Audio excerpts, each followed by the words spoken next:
What's up, guys? Barry Gaming here, back with some more AFK Journey, and today we're going to be doing an interesting comparison because, let's be honest, the Lightbearers are lacking a lot of different types of heroes, but being that Lucca is a tank hero, I think it is fair to compare him to, well, the other Lightbearers, mainly one of them, and that is going to be, in my opinion, Tamisha, because as much as I'd love to consider Lucius as a straight-up tank, he's really more of a supporter. You don't build him for his tank ability, you build him for the shielding capability that he does for his allies. I don't really think anybody uses him as a 100% true tank. He's one of those hybrid heroes we always talk about. And I guess I would have to say Tamisha is also, again, what I'd call a hybrid hero. Even though she has the role of a tank, she fits more of a warrior playstyle because she doesn't really just tank damage. She runs all over the battlefield, causing havoc and doing certain things. However, if I had to pick one hero to compare Lucca to, it would most definitely be Tamisha. Now, a lot of people were either pessimistic or, I guess because I forgot like a question mark in the thumbnail, it felt a little clickbaity last night, so I do apologize on that. I do think, though, very quickly, Lucca is going to become a meta hero, though, and I want to tell you exactly why. Currently, one of the most PvE powerful teams out there is, of course, the Lightbearer faction talent team. That involves having some really crazy damage with our Lightbearers, mainly relying on Corrin right here. So we even have Corrin on our free-to-play. He's just become such a strong hero. And the reason why I think a hero like Lucca might become meta is because of that team. So instead of running the Merrily in the front or the Lucius in the front, I feel like you're going to be running Lucca, and that's mainly because of a couple different things. So number one, in like AFK pushing or PvP or something like that, his Quake Slam is a cool ability. It is going to make sure he can protect his back line a bit. He does have by himself really good damage reduction and shielding capabilities. If you build him all the way to Supreme Plus, he also gets healing. He can remove a lot of CC effects, which again, also really great for PvP, has reduced damage taken, tons of HP. But Mythic Plus is, I think, where he's going to become part of that Lightbearer team instead of like the Lucius, Merrily, whoever's in that last slot, along with Cassidy, Corrin, Rowan, and Alsa. Alsa is kind of like that one you really need from this team.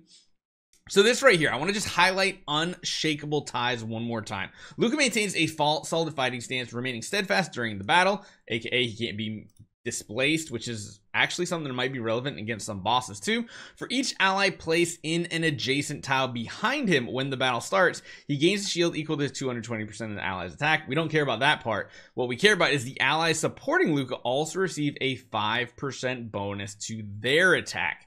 Any type of buff that we can do to someone like Corrin while also providing that faction bonus and stuff, that could be absolutely powerful. On top of that, if at least two allies are placed in those spots behind Lucca, it expands the Ruthless Ram's area effect to a one-tile arc. Now, when he comes out on November 1st, which is another day away on the live servers, we will build him up to Supreme Plus. We're probably going to take him all the way up to maybe even like Mythic Plus 15 to level 4. We'll see. But this is going to be interesting to see how this arc happens, because what I'm wondering is in the battle formations here. So it says behind him. My guess is it's probably like it's really confusing the way it's written here because it doesn't make a whole ton of sense just yet. So it says allies supporting Lucca also receive it. For each ally placed in an adjacent tile behind him. I don't know if that means like these two tiles right here, and then of course if like there's both of them, it'll also do it in like a one arc, like a full half circle. If that's the case, then it could be extremely powerful, being able to provide both the shielding for himself for 5 heroes. Again, we just don't know what an arc necessarily means. To me, an arc is like the back 3 tiles here, but if that's the case, how do you originally get 2 behind him is my questioning. For each ally placed in an adjacent tile behind him. Again, it's really confusing. It would be kind of crazy if it was like a full like more than half circle, like literally 5 hexagons. That would be absolutely crazy. But I do think his abilities in general are probably one of the better self-survivability tanks in the game, because we do have let's talk about, we have a bunch of different things. We have selfish tanks in the game, which are more about themselves and dealing damage. We have tanks that are comboing with certain type of knockdown and movement abilities. We have, I mean, heck, we got Fresto.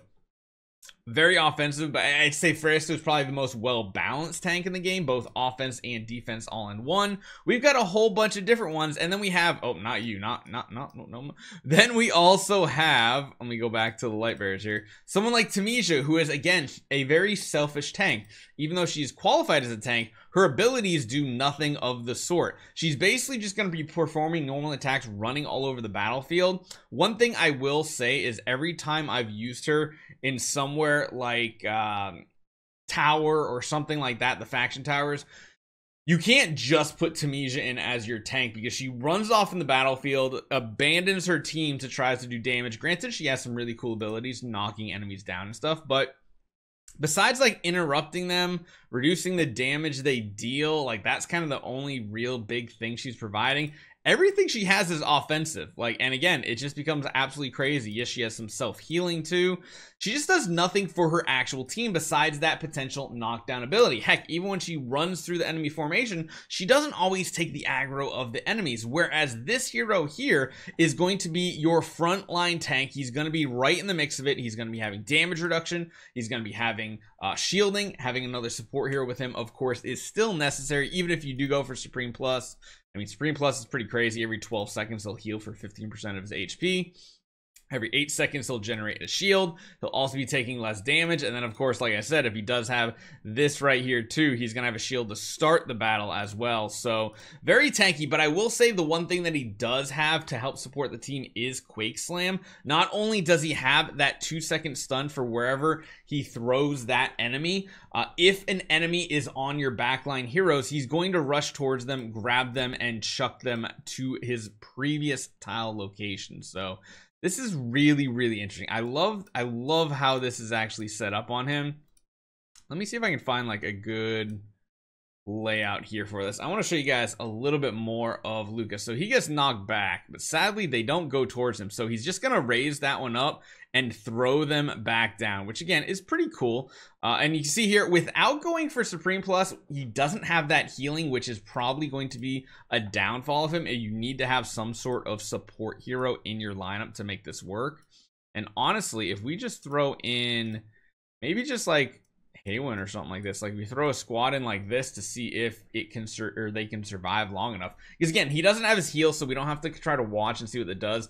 That stun right there, that throw, I feel like is a really, really cool ability, because he can spam it too. Especially being a tank, you're going to generate a ton of energy, and it is going to be one thing that he is providing to his team that other tanks really don't, and that is that CC stun type ability. So let's see what happens. Haywen is getting attacked, but he is continuing to only focus on the front line right here.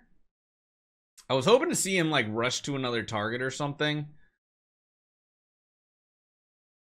but I don't think it's going to happen, because even if it is any target, it's going to be like, it's going to be the same target anyway. That's going to be the issue here. Yeah. So doing that's not going to work out. I wish we could like, I wonder if we do something like this. What if we put her like in the front, so she does take aggro? Nah, she immediately gets knocked back. There's really not going to be a way for us to do that, to have a formation where we can try to watch the throwback, unless it happens right here. That could be interesting if we rush like the hammy or something.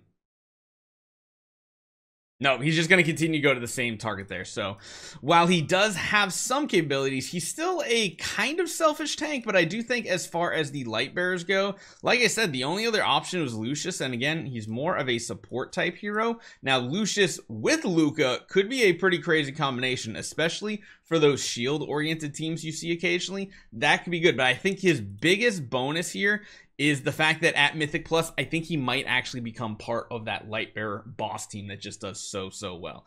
Let me know what you guys think. Hopefully you guys enjoy this one. Let me know what you guys think about the first impressions of Lucca. Again, we'll build him up to max here later in the week. Hopefully you guys enjoy this one. I'll see you guys next time.